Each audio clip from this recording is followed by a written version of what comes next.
Monsoon के दिन थे। हरिद्वार से कनवद यात्रा का त्योहार अपने चरम पर था। हर तरफ भक्तों की भीड़, हर हर महादेव के नारे लगा रहे थे। मोहित, एक 18 साल का लड़का, पहली बार कवद यात्रा पर जा रहा था। उसका मन भक्ति से भरा था, लेकिन उसकी यात्रा किसी और वजह से थी। मोहित की छोटी बहन माया बीमारी से जूझ रही थी। मोहित ने प्रतिज्ञा ली थी, अगर उसकी बहन बच गई तो वो कवर लेकर नीलकंठ नंगे पैर जाएगा। रास्ता संघर्ष भरा था। 2 दिनों से उसने कुछ भी नहीं खाया, केवल पानी से खुद को जिंदा रखा। हर कदम पर वो भगवान शिव का नाम जपता रहा। चौथे दिन जब वो एक जंगल से जा रहा था, वहां सांपों का बसेरा था। उसने सोचा, जब मैं भगवान के लिए जा रहा हूं तो मुझे किस बात का डर। उसने जंगल का रास्ता चुना। पेड़ों के बीच घना सन्नाटा था। कवर कंधे पर, आंखों में आस था। मोहित आगे बढ़ता रहा।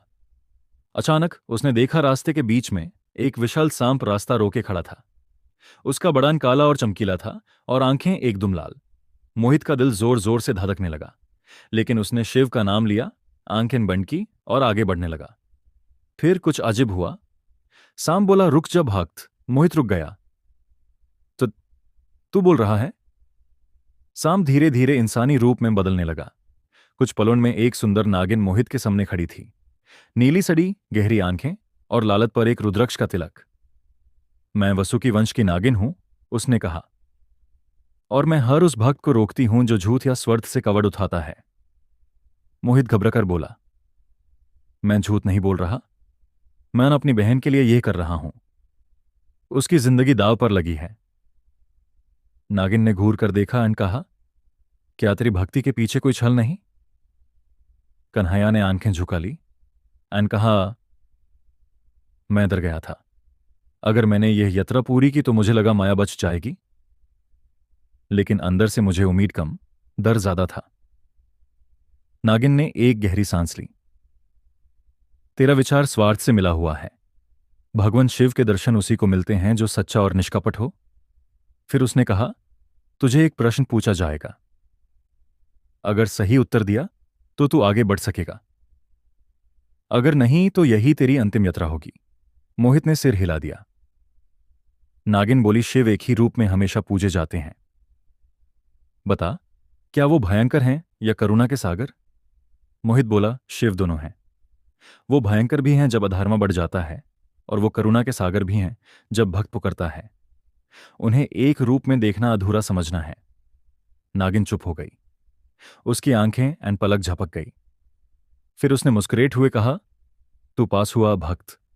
तेरी भक्ति में अब भी थोड़ा भय है, लेकिन उसमें सच्चाई भी है। जा, तुझे आगे कोई नहीं रोकेगा। नागिन अपने रूप में लौट गई और जंगल से गायब हो गई। मोहित नीलकंठ पहुंच गया, जल चढ़ाया और लौट आया।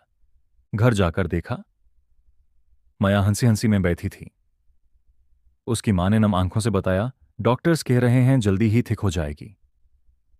मोहित ने आंखें बांध की और मन ही मन बोला, भोलेनाथ, आपने मेरी भक्ति की परीक्षा ली, मुझे मेरे सच के साथ स्वीकार किया।